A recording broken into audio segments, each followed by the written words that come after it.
Good morning, and welcome to episode 15 of Becoming Her Anyways, the chaos that I call my life, otherwise known as this podcast. So, on my last podcast, I talked about death and losing somebody that was very close to me and the impact that had on me and how that influences your healing. And today I kind of want to talk about closure. Um, Closure is something that often we feel we need from somebody in particular. You know, we walk away from people, we walk away from relationships, and sometimes we find that hard to do. And I know that I've put myself in this predicament, or found myself, not necessarily put myself, found myself in this predicament many times, especially when I'm walking away from people that are toxic to me, especially those that are related, right? We have this expectation, or society puts this expectation on us, where we're kind of conditioned to deal with people in our lives because they're related to us. And when someone's a relative, we seem to put up with their nonsense for a little bit longer than we necessarily should, or then that's healthy for us, right? And we have this expectation that people are going to apologize or take ownership, or kind of let us off the hook for certain things so that we can close that chapter. But closure is not for other people, it's for us. It's for yourself, right? And some people are just not capable of giving you closure. Some people, like, my cousin, obviously, I'm sure there was relationships that he needed healing, or that required healing, and he was unable to provide closure because of death, right? There are relationships that we hold on to because we're hoping that that person will apologize or take ownership, or meet us halfway, so to speak. But nobody owes you a damn thing. Nobody owes you that apology. Nobody owes you anything. And closure comes from within. You just got to let it go sometimes, right? And some people you just have to walk away from because they're toxic in your life. Some people you can't walk away from because you deal with them. Like I, have found myself in situations where I've either had, been in school with someone or working with someone that I found toxic. And when you find someone toxic, it's hard. Like, there's people who do a lot of gossiping. And I mean, listen, we're all guilty of gossiping. I think the difference for some of us is, and for those who know me, I kind of was born without a filter. So chances are, if I'm saying it about you, I've already said it to you. It's just the boldness that is within me, and the lack of a filter that makes me speak my mind. Not always something that people are well received of, but I'm very, very much outspoken. So I don't tend to be known as the gossipy type because I've already spoken to the person, or if I'm talking about the person, I will have the gall to say it to them. But I find that not everyone's like that, and they have a lot of things to say behind people's backs. And what really bothers me the most about this is that adults do this. This is something you should find happens more with children than with adults, but that's not the case. They like to talk about other people, but not talk to the person. Most recently, someone came up to me and was complaining about another adult, and I was like, "Well, have you spoken to this person?" Well, I can't. Well, they're not going to listen. There was all these excuses. I don't want to hear it then. So if you don't have the goal to say something to someone, then don't come complaining.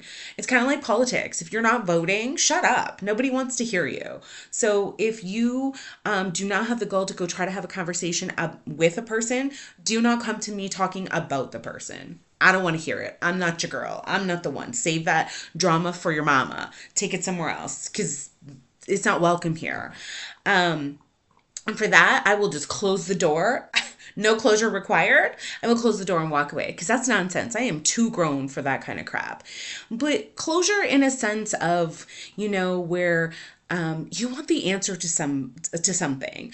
Like, I was really good friends with this person, and this was years ago. And we spent a lot of holidays together. We celebrated birthdays. We did a lot of things with our kids together. And then one day she made a comment to me about not being able to do a celebration. And I was like, okay, just let me know, like, if there's another date or whatever. And she stopped talking to me. She stopped reaching out. She no longer, invested into this relationship. And I don't chase people. So when she did not call me back with a date, I was like, bye.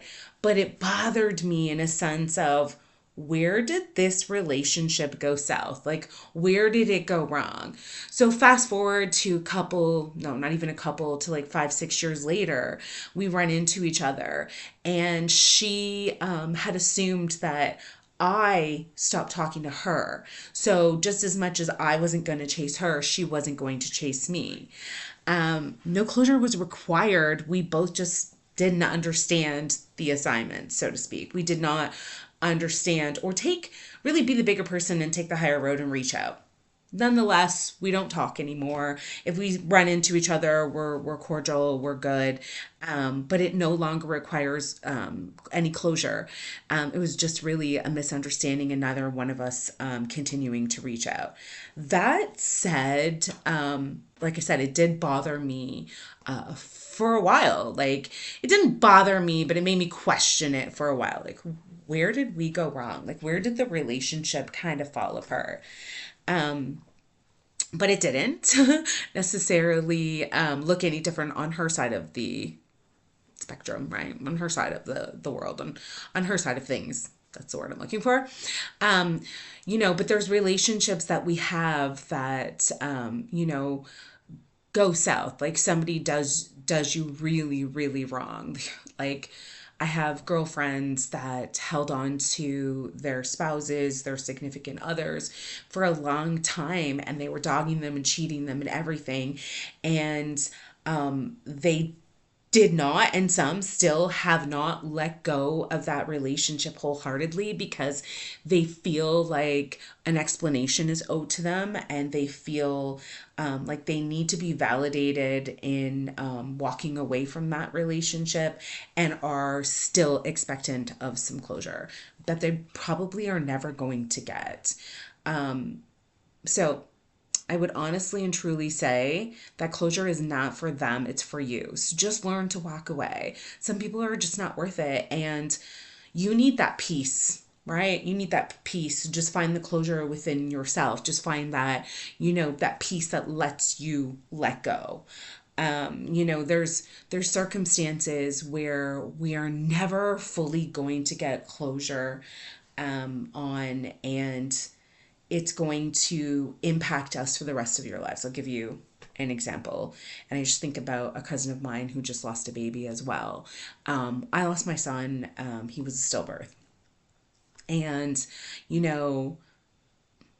fast forward to 20 years later, on his birthday, I'm still thinking about him, reading the letter that I wrote him, looking at the ultrasound pictures, looking at,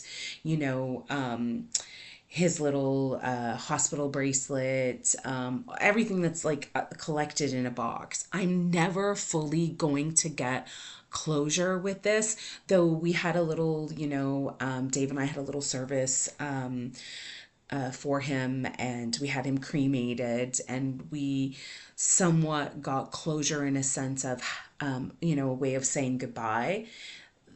That chapter's never going to fully close because my heart is always going to ache, and I'm always going to wonder what would have happened if my daughters had their older brother around. Like, if Christian had have made it and was here, the question still lingers. Where would he have gone in life? What would he have done? How would he have accelerated? I guess I kind of have a bit of closure in a sense of I've made peace with it, and I've come to terms with it. And I have two beautiful children, despite of losing him. but, you know, the questions are still going to remain somewhat of a dream of what would have been had he have been here. And then there's, you know, that situation where it's just time to move on. We're all friends with people because of our circumstance. We're friends with them because they're in our neighborhood. We go to school with them. We're related to them. You know, our parents are friends. So, you know, there are circumstances where we make connections because of our circumstances, right? And then when our circumstance changes, we have to find closure, right? We have to make peace with it. Some of us are, you know, our parents decide to move when we're in the middle of a relationship with someone and we're at an age where, you know, we feel a deep connection, and we have to find peace with it. We have to have closure. And then there's circumstances where, you know, those people, you know, those relationships, those friendships, those bonds, those connections kind of sort of carry on later on in life. Like my best friend I've known since I was 5 years old. So fast forward to 42 years later, and we are still connected. We did lose a little bit of touch, you know, with each other for a few years here and there. From like her moving, myself moving, but we always seem to collide. Our souls aligned again. We reconnected, and our bond just automatically connects, right? So those moments where we weren't talking, closure was not necessary. We weren't closing that chapter. It was just sort of a pause, because every time we started rewriting the book, we just picked up from where we left off. So, you know, really just all this to say closure isn't something that someone can give you, right? It's something that you choose. And sometimes the most empowering moment is when you stop waiting for a person who already left you without answers and start rebuilding without them. You know, like I said, with my friends that are, you know, were in relationships and the person has left them, stop holding on, let go, and just start rebuilding yourself. Because sometimes it's, you know, you leave that door open for the pain to keep seeping in, right?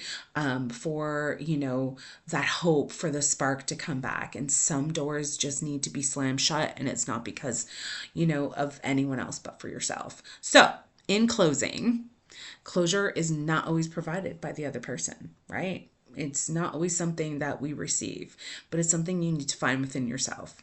So, hope you all have a wonderful Sunday. And just remember, you totally got this, girl.